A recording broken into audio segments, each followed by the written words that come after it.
Bienvenidos a Con los de Casa, un espacio del Universal para debatir con datos y argumentos. Y en esta mesa, como todas las semanas, me acompañan Valeria Moy. Hola Valeria, ¿cómo estás? Encantada, mucho gusto. Maite Azuela. ¿Qué tal? Gusto de verlos. Juan Pablo Becerra Costa. ¿Qué tal? Mucho gusto estar aquí. Héctor de Mauleón. ¿Qué tal? Encantado de verlos. Compañeros columnistas del Universal. Y en esta emisión nos acompaña el doctor Roger Bartra, que acaba de publicar el libro El regreso a la jaula. Es un diagnóstico, digamos, muy político, con un seguimiento muy puntual de lo que ha sido Andrés Manuel López Obrador antes de ser presidente de la República y ahora sus 2 años de gobierno. Y bueno, el autor habla de que estamos viviendo una cuarta transformación con un líder populista y autoritario. El más reciente lance sobre cómo está manejando el poder y los poderes es el tema de Saldívar y ampliarle su periodo al frente de la Corte, del ministro Arturo Saldívar. Escuchemos lo que dijo esta mañana el presidente Andrés Manuel López Obrador sobre este tema que se va a resolver en unas horas en el Congreso de la Unión.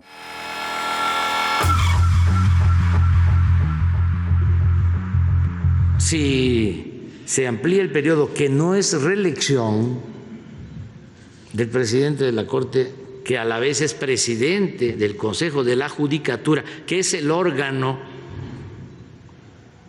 responsable de garantizar la honestidad de jueces, magistrados, ministros, al interior del Poder Judicial. Si la ampliación del periodo de 2 años, que repito, no es reelección, lleva a que se mantenga el actual presidente de la Suprema Corte, también presidente del Consejo de la Judicatura, yo estoy a favor, así de claro, porque el presidente de la Corte es una gente recta, íntegra, honesta.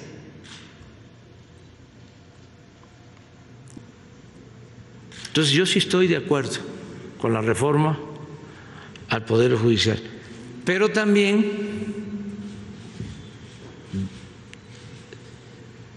voy a respetar la decisión que tome la Cámara de Diputados. No es reelección, es ampliación, y el presidente López Obrador está de acuerdo con que el presidente ministro de la Corte se quede 2 años más al frente del órgano, del tribunal, del máximo tribunal del país, violando pues la Constitución, porque la Constitución le da un plazo hasta 2022. ¿Quién quiere arrancar con las preguntas al doctor Bartra? A ver, doctor, déjenme, le recuerdo, hace en noviembre de 2017 me dio usted una entrevista, me hizo el favor de darme una entrevista. Estamos hablando de hace 13 años y 5 meses, a lo mejor se acuerda, le hicimos ahí en la UNAM. Y usted diseccionó, digamos, sí, diseccionó con un escalpelo bastante filoso lo que había sucedido con Andrés Manuel López Obrador en ese año en el que se declaró presidente legítimo y lo que venía. En ese entonces me dijo que López Obrador y su movimiento eran un movimiento insurgente. Luego acotó y dijo que era un movimiento insurgente, pero era estéril y paralizante. ¿Todavía los ve así, como un movimiento insurgente, paralizante, Roger? En cierto sentido, lo de paralizante se refleja en el subtítulo de mi libro, en el sentido de que hay un fracaso. Es decir, yo estoy aludiendo a que él está deteriorando los instrumentos de poder que él mismo necesita para poder gobernar, y en ese sentido sí está paralizando al gobierno. Pero en aquella época yo especulaba muchas cosas, López Obrador era un poco desconcertante, pero en aquella época escribí un ensayo que fue muy discutido, titulado Fango sobre la democracia, donde yo ya señalaba que López Obrador estaba enfangando la democracia, y empecé a llamarle populista conservador. Lo de insurgencia, bueno, supongo que a él le encantaría esa idea de que está encabezando un movimiento insurgente. De hecho, él pone a la Cuarta Transformación al nivel de los levantamientos de la independencia y de la Revolución Mexicana, cosa que está muy lejos de ser, pero en fin, son viejas ideas. Yo desde entonces he seguido con cierto cuidado, como antropólogo, como sociólogo, la evolución política de López Obrador. Siempre me ha inquietado mucho porque se gestó en un espacio de izquierda, que es el mío, aunque yo no formé parte nunca del PRD. Déjeme agregarle rápido, doctor, nada más, si me permiten. Me decía usted en ese entonces que no era un peligro para México López Obrador. Me dijo, yo nunca coincidí con esa terrible y excesiva idea, pero sí es un lastre para la izquierda, como me está diciendo usted ahorita, como nos está diciendo, sigue siendo un lastre López Obrador y ahora sí es un peligro, digamos, para la democracia. Claro que sí, me equivoqué en aquella época. Como ese lema era formulado básicamente por organizaciones empresariales, yo me sentí incómodo con eso, pero sí me percaté que estaba siendo una piedra al cuello de la izquierda, un lastre para la izquierda. De hecho, él prácticamente ha aniquilado la izquierda. Los de izquierda que se fueron a Morena desde el PRD están completamente marginados y esterilizados. Pero sí era un peligro para México, como está demostrando la realidad de hoy. Ahora, lo curioso es que pues yo he cambiado de idea, pero al parecer los empresarios que denunciaban que era un peligro para México, muchos de ellos también han cambiado de idea y muchos de ellos lo están apoyando. ¿Quién quiere continuar ahí? Yo me gustaría hacer Sí, una pregunta. Han pasado ya 2 años, doctor, del arranque de este gobierno. Bueno, estamos entrando al tercer año. Un gobierno que, como lo refiere usted, ha sido errático, con pocos resultados, un gobierno más retórico, anclado en la idea de que el futuro está en el pasado, un gobierno que quiere o intenta regresar a lo pretérito como una salida, como una opción de gobierno. Y todo esto marcado por un profundo autoritarismo. Quería hacerle dos preguntas. ¿En qué momento estamos hoy, según usted, en México, a 2 años de la llegada de López Obrador al gobierno? ¿En qué momento está México? Y si es posible frenar esa deriva, como la llama usted, ese proceso autoritario en el que está sumergido el país. Bueno, ¿en qué momento? Esa es la gran pregunta que se hacen muchos pensadores, sociólogos, filósofos. ¿Qué hora es? Se suele decir, ¿qué hora es en México? ¿En qué momento está viviendo? Y es una de las preguntas más difíciles que solo se puede contestar aunando los esfuerzos de diferentes críticos, intelectuales, periodistas y analistas de diferentes orientaciones. Yo he hecho un esfuerzo por definir ese momento. Yo creo que es un momento populista, autoritario, nacionalista, que mira hacia el pasado, muy peligroso, con tendencias autoritarias. Pero al mismo tiempo he dicho que este momento está preñado de un fracaso. Eso es debatible, desde luego, porque pues, muchos me han comentado con cierta razón, ¿cuál fracaso si cada vez tiene más poder? Bueno, cierto, cada vez está logrando más poder y sin embargo no está cambiando sustancialmente el régimen. No hay nada de eso. Creo que sí, que hay el momento es un momento de grandes amenazas para el sistema democrático embrionario, con muchos defectos, que se fue construyendo en los últimos 20 años. Ese es el momento que estamos viviendo, es esa amenaza al sistema democrático. Y la segunda ¿es posible frenarlo? Yo lo veo muy difícil, la verdad, muy difícil, porque la fuerza popular, llamémoslo así, el movimiento que respalda a López Obrador es muy fuerte. Los mecanismos que está usando para captar apoyo, básicamente flujo de dinero en efectivo en enormes cantidades y otros mecanismos, el uso de las vacunas para hacer propaganda. Y bueno, la misma mañanera es una campaña electoral permanente del presidente de la República, hace que sea muy, muy difícil frenar este proceso.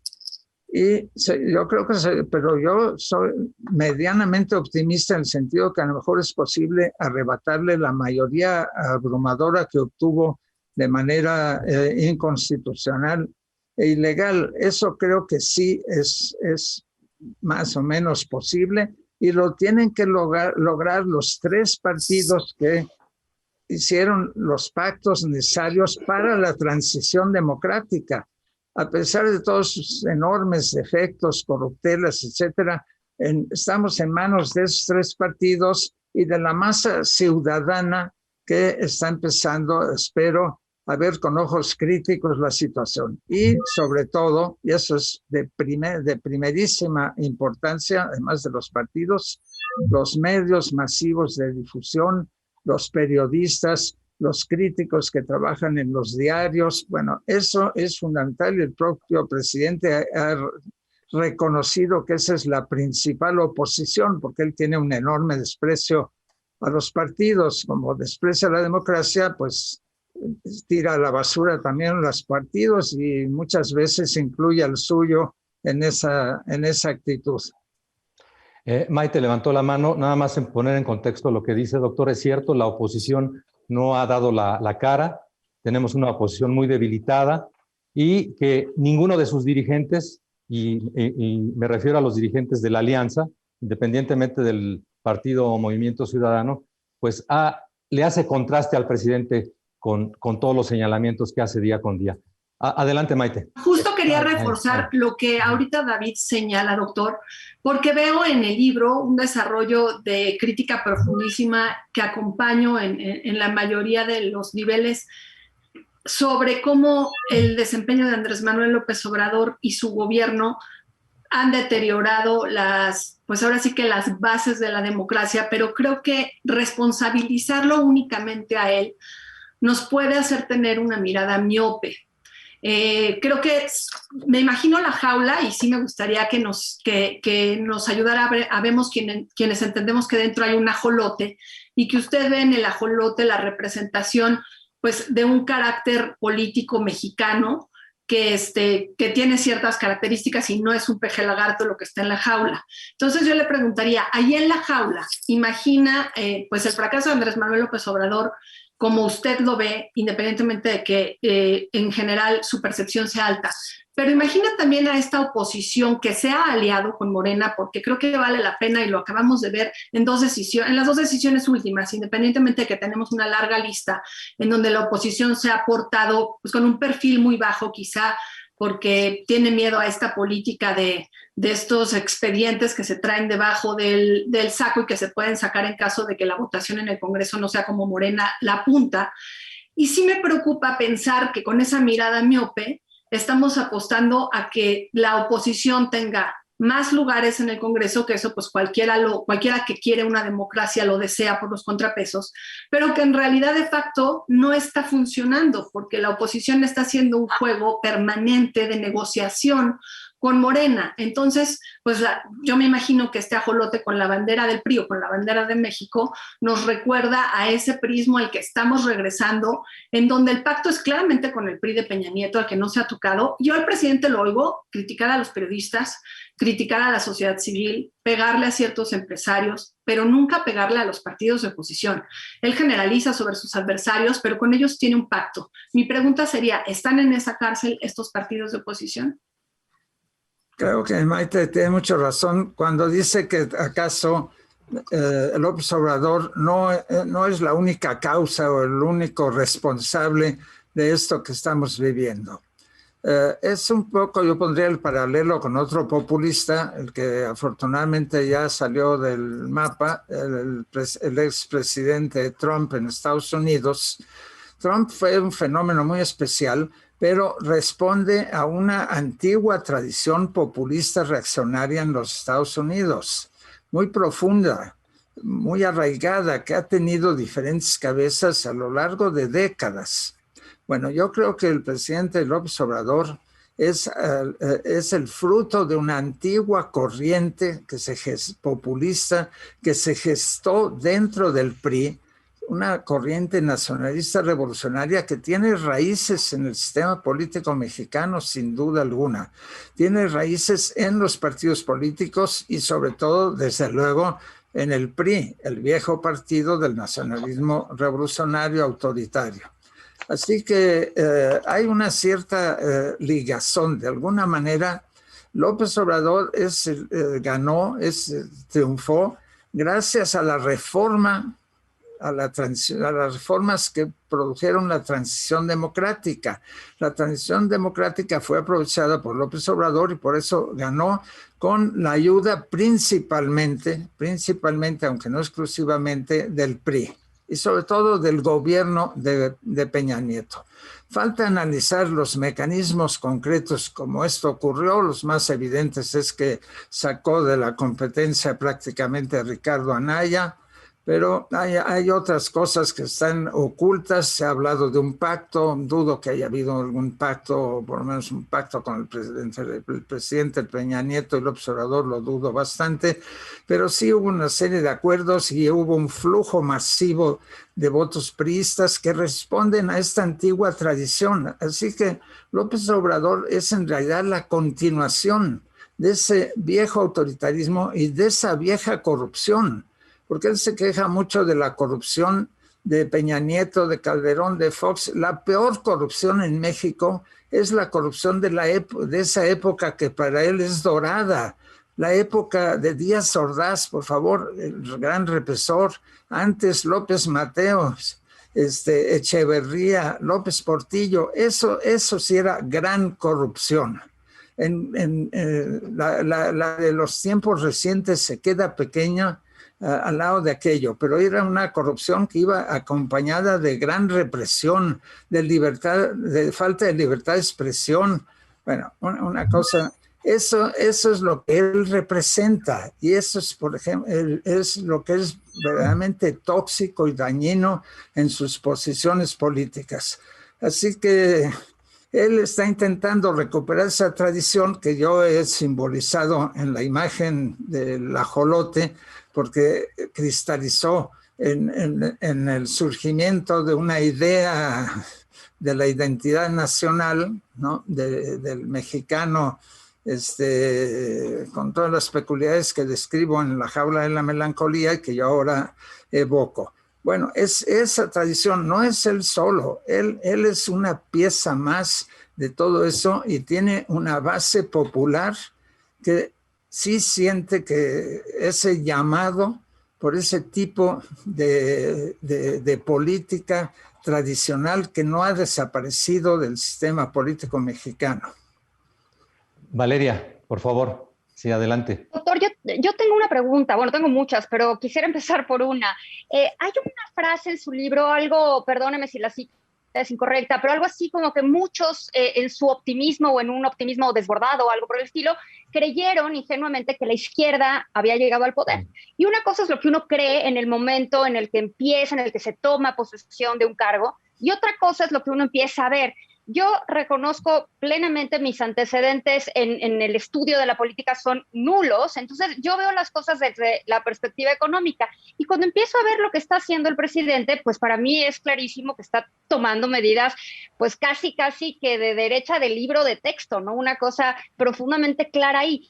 ¿Por qué hay algunos sectores tradicionales, los típicos sectores tradicionales de izquierda, que hoy por hoy apoyan o siguen apoyando al presidente, que bueno, pues ha convertido de alguna manera en un populista de derechas, ¿no? Esa contradicción me parece muy llamativa. Tienes razón, Valeria, tienes razón. Lo que hay que escarbar es en las tradiciones de la izquierda. Yo que vengo de la izquierda, que fui militante del Partido Comunista Mexicano, por ejemplo, puedo entender perfectamente la presencia de tradiciones estalinistas muy duras, después maoístas, dentro de la izquierda. Son tendencias muy autoritarias, son tendencias que justificaban las dictaduras en la Unión Soviética y en China. En China todavía hay dictadura.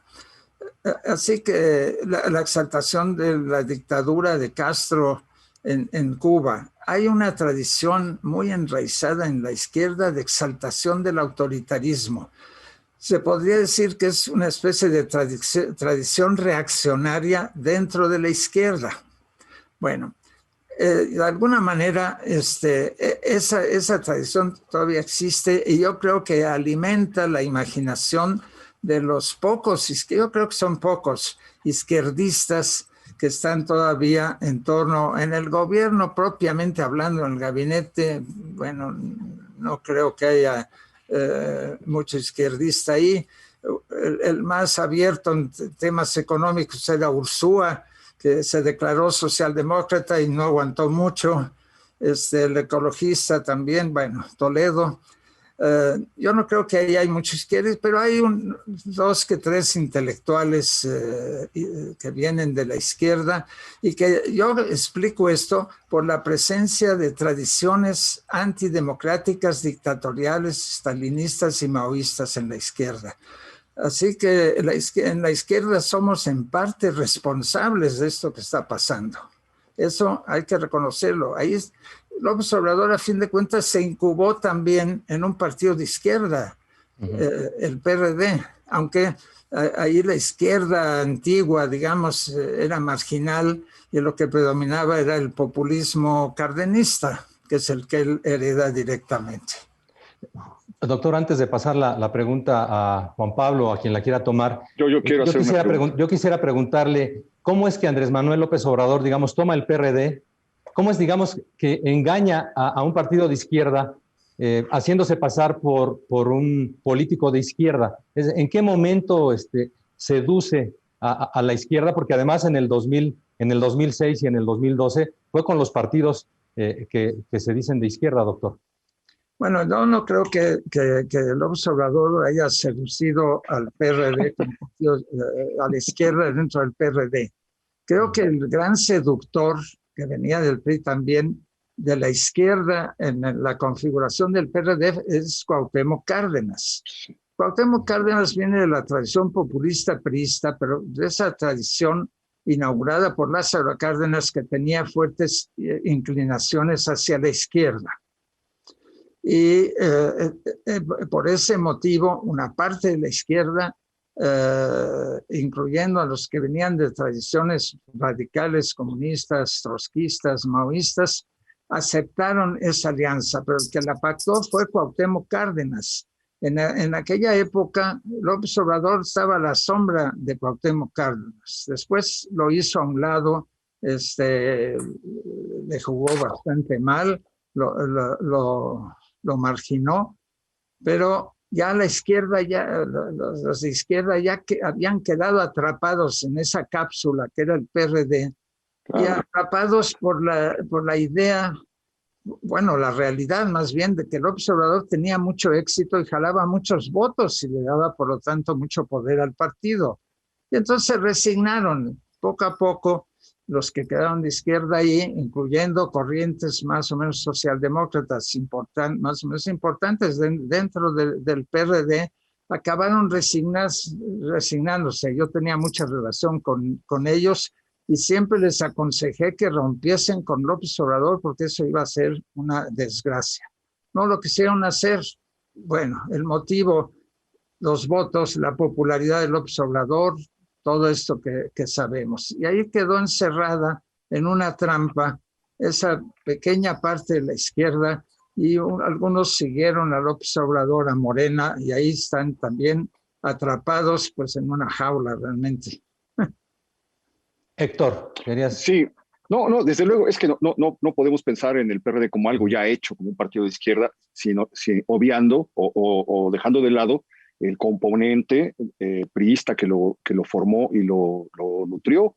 De hecho, los priistas son los que llevan la gran estructura electoral al PRD, y de repente pues los antiguos militantes de la izquierda quedan como secretarios o como operadores de ellos, los que le cargan el portafolio. Vimos a un líder de izquierda de muchos años llenándose el portafolio de billetes para un priista que estaba ya en el PRD y que hoy es el presidente de la República. Entonces, no podemos obviar eso. Pero bueno, yo quería preguntarle, doctor, acerca de la separación o la pérdida de los intelectuales.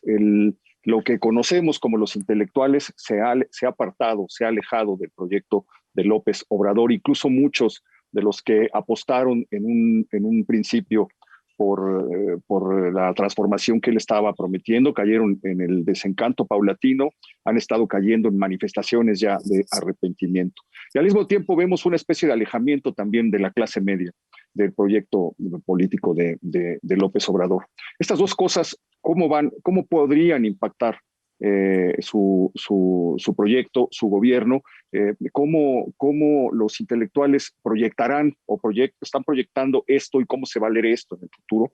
Y de qué modo afecta la partida de la clase media a un proyecto como el de López Obrador. Bueno, eso es muy cierto. Hay muchos intelectuales que ahí hay que reconocer cada vez mejor informados gracias a los periodistas críticos que fueron abriendo los ojos y guiando a esos intelectuales, que habían sido obradoristas, que habían votado por él y que acabaron comprendiendo que se habían equivocado. Y con eso también amplios sectores de la clase media. También en sectores, eso todavía falta de ver cómo funciona, en los sectores de los grandes monopolios de la televisión. Ahí la cosa es un poco más complicada porque el gobierno tiene una enorme influencia y un enorme poder ahí. Pero el problema que está planteando Héctor es cómo puede esto influir en los procesos, incluso en el proceso electoral que está en puertas. Es un asunto muy complicado y que opera con gran lentitud. Los políticos le llaman el círculo rojo. Ese círculo rojo ya lo ha perdido en lo esencial López Obrador. Eso está bastante claro. Pero ese círculo rojo acaba, digamos, goteando las actitudes y opiniones críticas con mucha lentitud al resto de la sociedad. Nosotros los intelectuales, por ejemplo, bueno, escribimos el libro que yo acabo de escribir, pues es un libro que a fin de cuentas es para élites, ¿no? Está en un lenguaje, etcétera, que no, obviamente no lo va a leer un campesino de Tepoztlán. Eso, ¿cómo puede gotear? Convenciendo a líderes de opinión, líderes de opinión y sectores importantes de clase media, goteando sus opiniones en su entorno hasta que va penetrando. Pero es un proceso muy lento. Hay que ver, críticos del sistema autoritario priista, lo sabíamos, incluso buena parte de la intelectualidad era crítica y tardamos decenios en que eso permease ampliamente en la sociedad. Ahora la sociedad es más receptiva, cambiado, está mucho más preparada, pero el proceso es muy lento. Por eso es que soy relativamente pesimista en las próximas elecciones. Es demasiado pronto para que esta efervescencia que hay en el llamado círculo rojo transmine, no se filtre a amplios. Pero es que antes había revistas como Vuelta, que eran mensuales, el debate tardaba mucho tiempo en darse, los espacios estaban más acotados. Hoy las redes le han dado una velocidad y a la articulación de ideas que no existía en otras épocas. Esa es la suerte que tenemos los intelectuales, digamos que la traducción de los intelectuales y los periodistas, tenemos, vamos a llamarles traductores en las redes sociales que divulgan con gran rapidez. De todas maneras, es una rapidez relativa. Vamos a ver, ojalá, Héctor, me equivoque. Ojalá me equivoque. Y si las opiniones de los críticos permeen a amplias capas de la ciudadanía y de eso resulte un freno al autoritarismo. Pero por la experiencia, claro, son otras épocas. Como está diciendo, ahora hay redes, ahora hay libertad de expresión, ahora hay periódicos críticos. En la época del PRI no había prensa libre, no teníamos acceso a la televisión. Los partidos, yo militaba en un partido que estaba en la ilegalidad y que era clandestino. Claro, acá. Entonces, bueno, ojalá eso ocurra y durante este proceso electoral funcione. No tengo demasiadas esperanzas. Está el ejemplo que ahora ha sido simbólico de todas las cosas hiperreaccionarias del régimen, que es el caso de Félix Salgado Macedonio, que simbólicamente aglutina el antifeminismo, el machismo en el régimen y además su extrema agresión al Instituto Nacional Electoral, todo en el mismo paquete. Y yo espero que eso haya tenido ciertas repercusiones, pero ¿qué tanto? Supongo que a nosotros nos parece de lo más obvio que Salgado Macedonio es un político execrable que habría que hacer a un lado. Pero ¿cuánta gente se habrá convencido de esto, incluso en el estado de Guerrero? Ahí es donde me sale mi lado pesimista. Maite, levantaste la mano. Después, sí, Juan Pablo.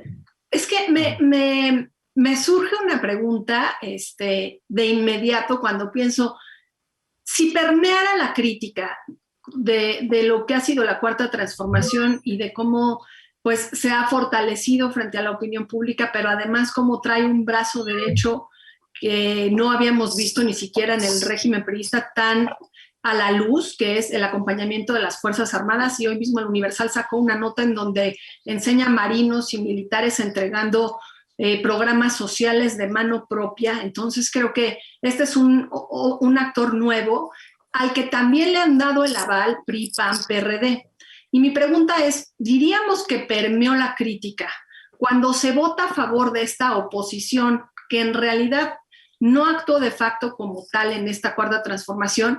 Porque a mí me parece, sobre todo quienes aspiráramos a un gobierno de izquierda, que en el espectro político hoy no tenemos obviamente una propuesta socialdemócrata, pero tampoco una propuesta de izquierda. ¿Qué hace el PRD con el PAN desde la pasada elección, armando una alianza sin agenda, y ahora no solo con el PAN, sino con el PRI? No hay izquierda en el espectro. Entonces, ¿qué significa que funcione? O sea, ¿cuál es nuestro mínimo esperado? ¿No? Esa sería mi pregunta. Que gane la oposición nada más, la mayoría, aunque no sea oposición de facto, pero eso ya es un triunfo.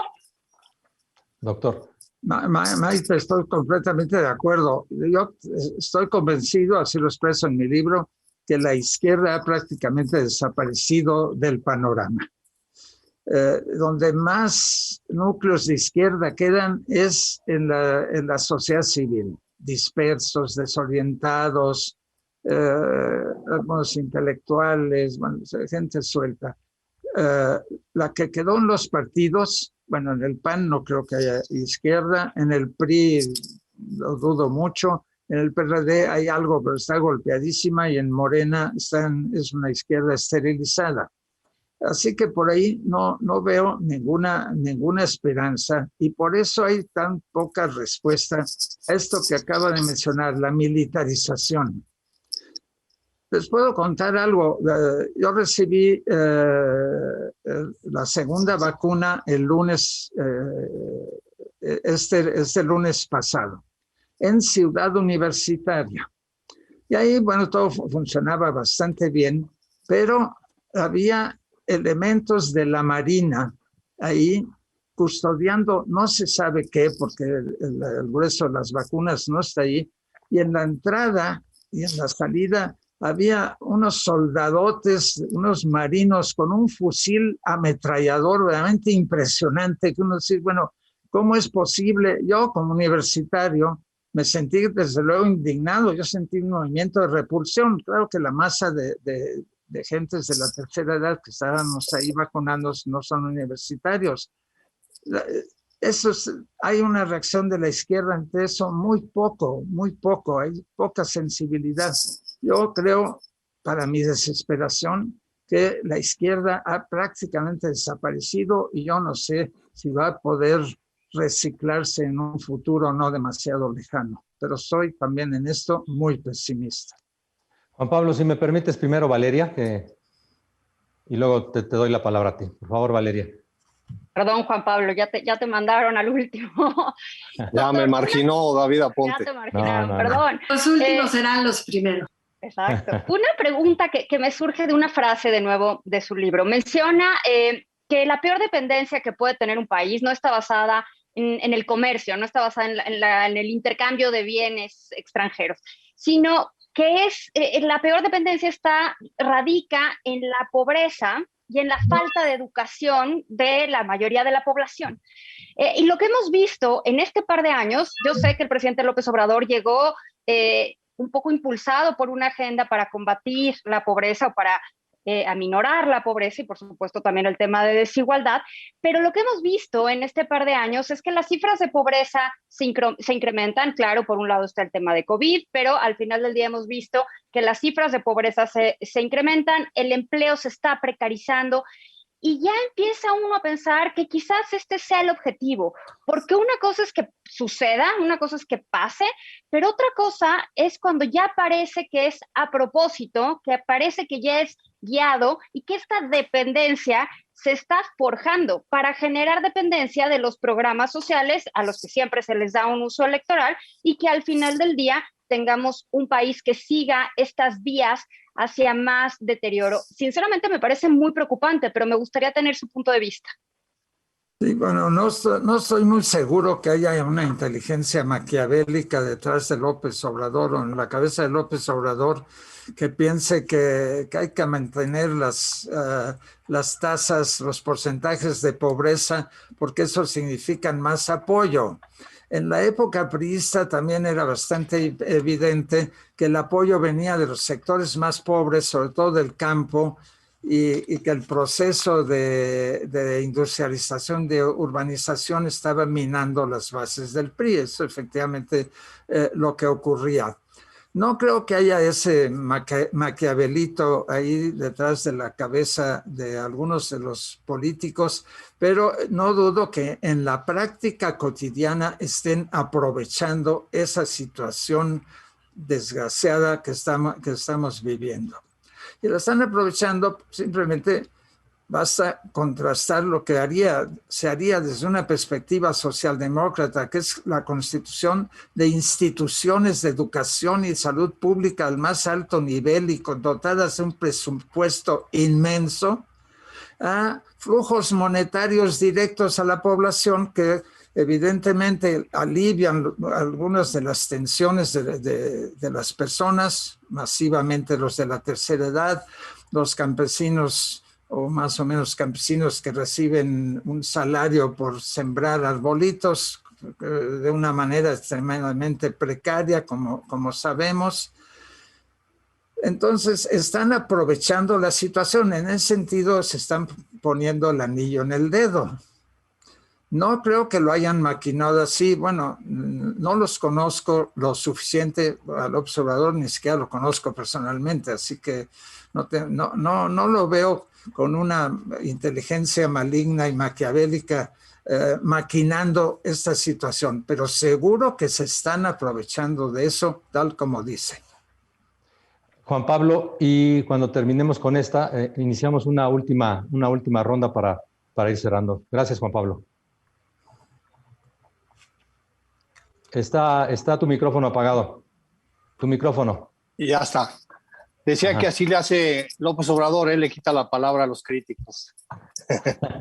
¿Qué pasó? Oye, A ver, Roger, escuchando lo que le decía a Héctor de Mauleón, lo que decía Valeria también, he platicado con algunos intelectuales, pero parece que es invencible por lo pronto López Obrador, porque ya perdió el círculo rojo, eso es un hecho. Basta ver todos los periódicos, los programas de radio, en fin. Pero como platicaba usted, eso no está permeando hacia abajo, ni se ve, si uno ve las encuestas, ni parece que vaya a permear ahora, ¿no? Y quizá es un poco lo que usted me decía hace algunos años, que la gente no entiende que tal vez López Obrador representa el querer restaurar un subproducto, un desecho de la dictadura perfecta, me decía en aquel entonces usted, y que tenía políticas no solo reaccionarias, sino primitivas de la izquierda. Parece que eso no entiende el grueso de la población, ¿no? Usted me imagino que sostiene que es eso López Obrador, ¿no? Un subproducto de la dictadura perfecta, pues sus políticas autoritarias con políticas primitivas de la izquierda, ¿no? Doctor. Ciertamente esa situación. Ahora, yo tengo cierta esperanza de que sea muy temprano para que las encuestas estén señalando realmente las tendencias que se van a expresar en junio.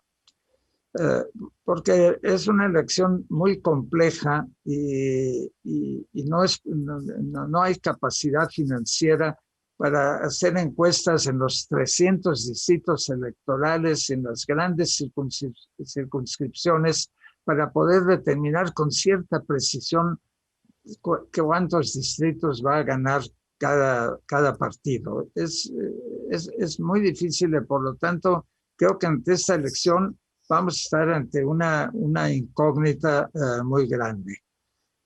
Yo por experiencias que decía, estas críticas permean muy, muy lentamente, pero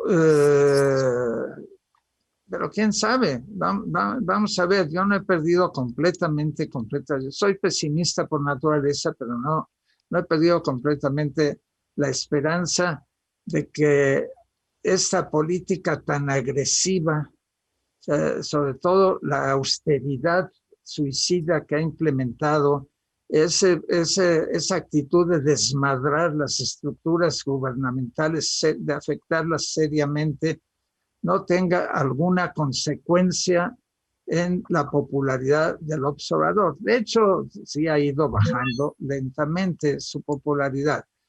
Hay toda una discusión sobre si hay que aceptar que el presidente esté en la papeleta con la que vamos a votar, o es mejor que no esté. Desde luego, Morena y el presidente están haciendo todo lo que pueden para estar en la papeleta, aprovechándose de su popularidad. Y los partidos ahí están tropezando y no saben muy bien qué hacer, procuran tener agendas locales, etcétera. Y desde luego nosotros en el Círculo Rojo estamos propiciando, Loret de Mola lo decía hoy en el diario, me parece, o ayer, están propiciando que el presidente de la República esté en la papeleta, porque, bueno, empezando por mi libro, está colocando a López Obrador en el centro de la coyuntura política y de alguna manera contribuye a ponerlo en la papeleta electoral. Bueno, ahí hay una contradicción complicada.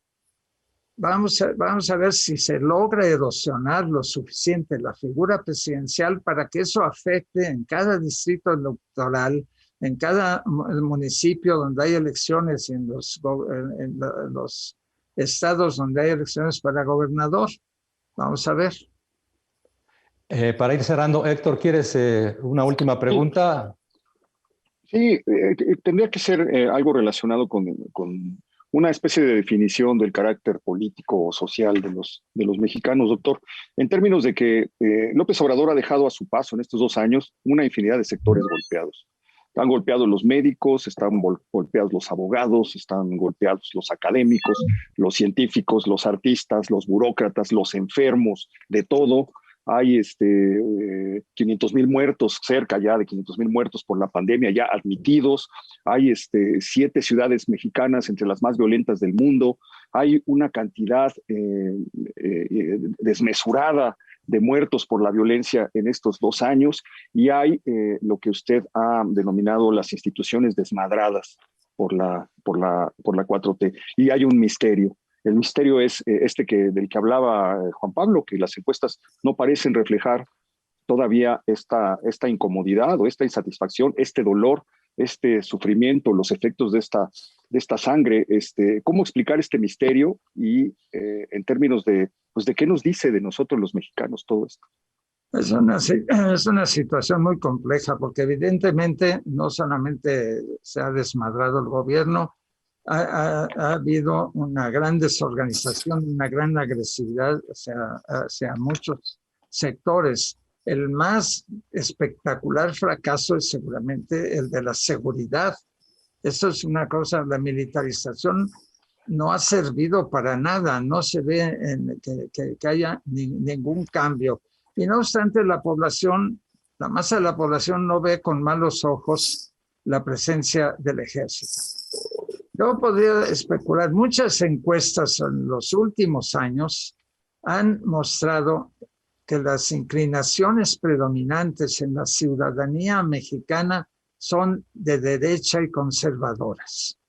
Si eso es así, y es muy difícil de entender, desde luego, qué es lo que ha querido expresar cada quien que ha sido encuestado, que entiende por de derecha, etcétera. De todas maneras, si esto es así, habría una cierta correspondencia entre estas importantes tendencias conservadoras en la sociedad mexicana y las tendencias conservadoras y reaccionarias del régimen. Habría una cierta sintonía que explicaría, por ejemplo, el que a pesar del fracaso en la política de seguridad, una masa muy grande de la población celebra la presencia del ejército, que lo considera mejor que esos policías locales o estatales que les parecen siniestros y que seguramente lo son. Y entonces, bueno, la idea de que el ejército sustituya con su eficiencia, su figura, a esas policías, e incluso suponiendo que no haya corrupción en el ejército, cosa que es mucho suponer, porque no hay que recordar el caso Cienfuegos, pero en fin, sí hay una parte de la población que aplaude sin duda la militarización, y así es posible en otros rubros, por ejemplo, en el tema del aborto, el tema del feminismo, etcétera, el tema de los impuestos y de una reforma fiscal con imposiciones progresivas, etcétera. Es posible que eso sea aplaudido por una parte importante de la ciudadanía y que entonces sí hay cierta empatía entre las posiciones reaccionarias del presidente y sectores reaccionarios de la sociedad. Maite, para cerrar contigo. Pues para cerrar, es una pregunta complicada, pero ahí va. ¿Qué tendría que pasar para que ya, si en el 2021 nos damos un poco por vencidos con la construcción de contrapesos, pero para el 2024, con un presidente fallido más, nos podamos imaginar una reestructuración del Estado con acuerdos nuevos entre las fuerzas políticas, la sociedad civil, los empresarios y demás? ¿O usted nos ve en un escenario en donde estamos condenados a vivir las consecuencias de la desmantelación de las instituciones y de la instauración de un régimen militar que se vaya consolidando? Bueno, yo el mayor peligro lo veo en torno al año 22 y el año 23, no que haya forzosamente una deriva de tipo chavista, la venezolana o castrista como en Cuba. No veo que eso se esté cocinando, pero sí creo que este desmadramiento de las instituciones, que esta política llena de contradicciones llegue a una situación en que las cosas exploten, digamos, estallen y deje la maquinaria política deje de funcionar. Y en esos casos de crisis pueden ocurrir muchísimas cosas, muchas locuras, llamémoslas así, muchas sorpresas, qué sé yo, como la sorpresa de López Portillo cuando se le ocurrió nacionalizar la banca.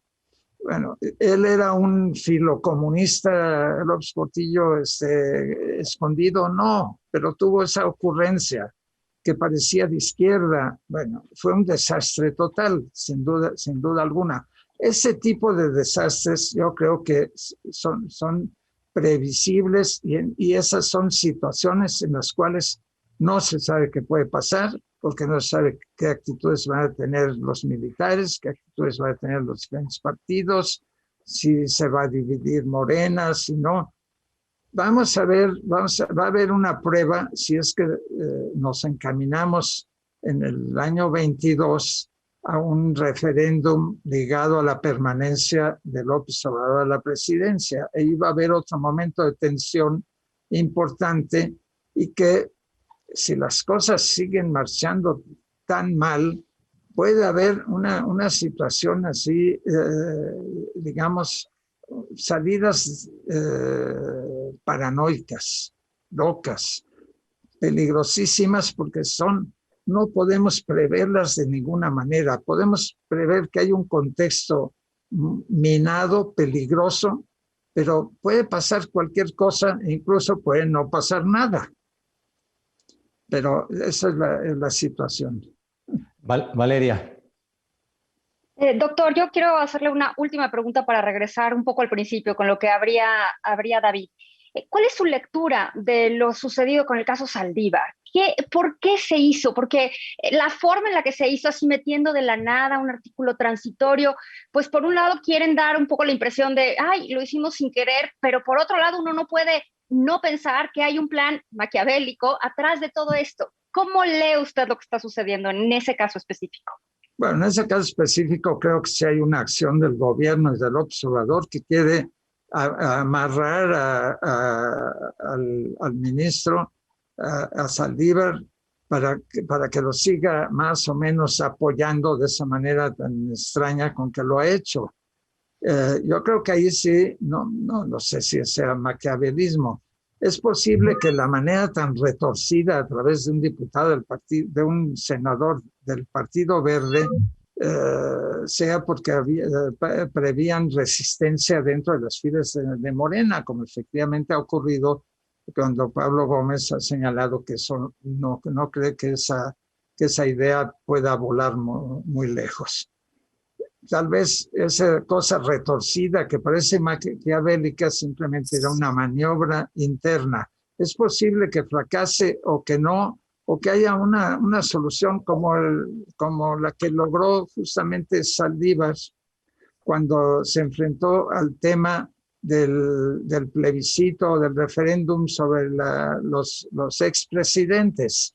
Cambió la pregunta de manera cantinflesca y la acabó formulando de una manera que nadie puede entender nada. Se puede acusar ahí hasta Moctezuma, Cortés, qué sé yo.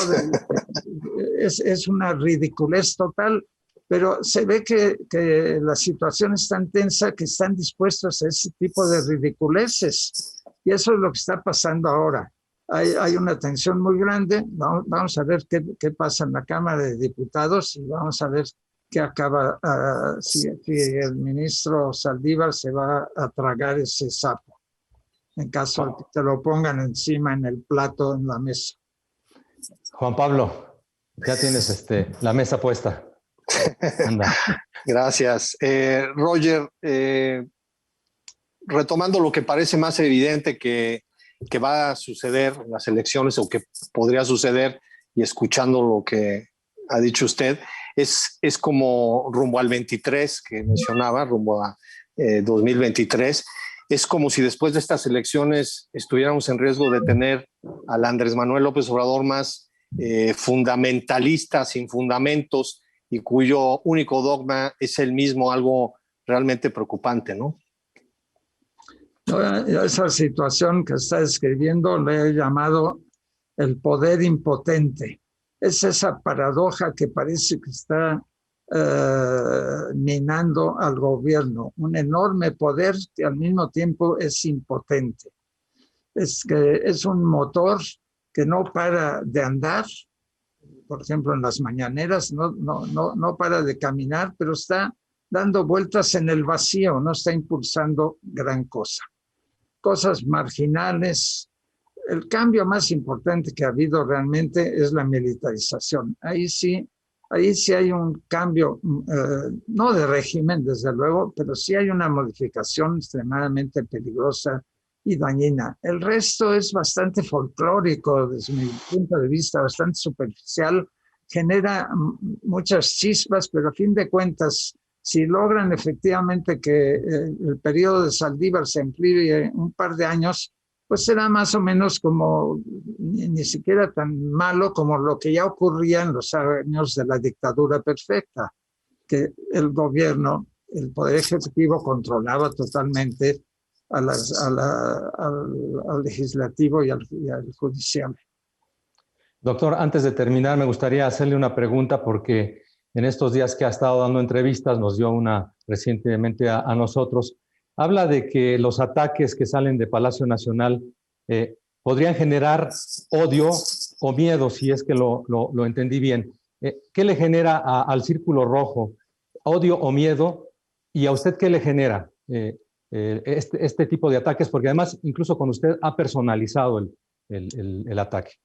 Sí, bueno, esos son incidentes que uno tiene que soportar y que he soportado toda la vida. Los ataques personales, hace mucho, pues, los intelectuales estamos acostumbrados a que nos acusen de ser extranjerizantes, hemos estudiado fuera, tenemos nombres exóticos que hablan de influencias perversas, etcétera, y estamos acostumbrados a eso.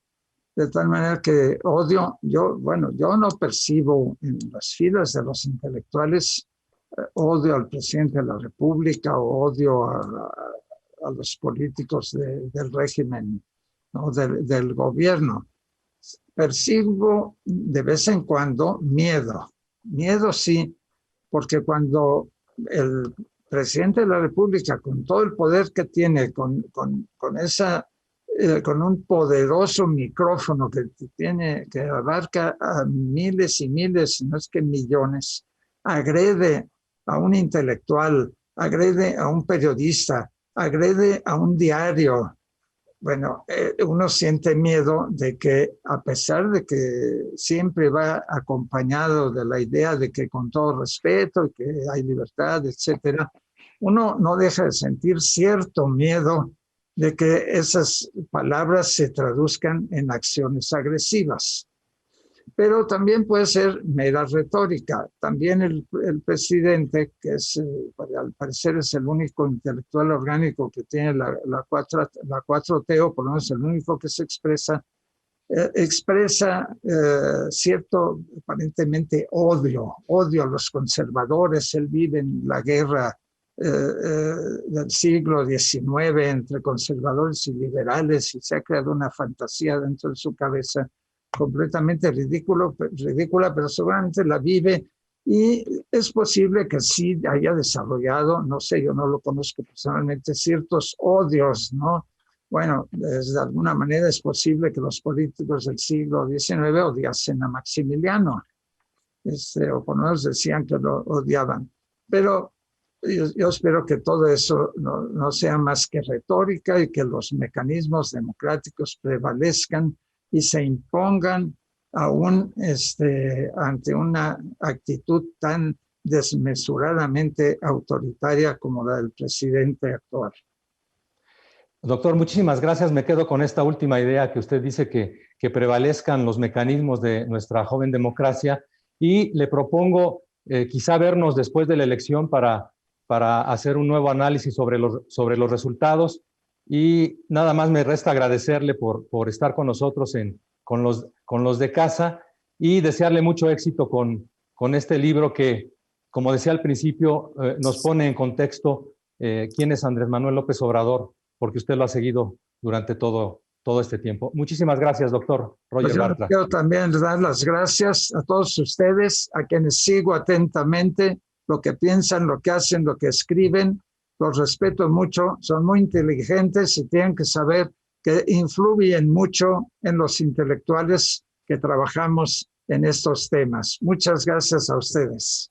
Gracias. Gracias a usted. Gracias, Qué placer. doctor. Hasta luego. Gracias, Valeria Moy. Gracias. Hasta luego. Gracias, Maite. Gracias a ustedes. Juan Pablo Becerra Costa, gracias. Gracias, Roger, gracias. Ánimo. Héctor de Mauleón. Gracias, hasta luego. Y muchísimas gracias a usted que nos sigue con los de casa, este programa, esta producción del Universal con sus columnistas que hacemos semana con semana. Y nos vemos la siguiente. Y recuerde, en nuestro canal de YouTube y en eluniversal.com.mx. Nos vemos la siguiente semana y veremos qué estará pasando en la Cámara de Diputados con esta extensión que le quieren dar al presidente de la Corte, Arturo Saldívar. Hasta la próxima. Muchas gracias.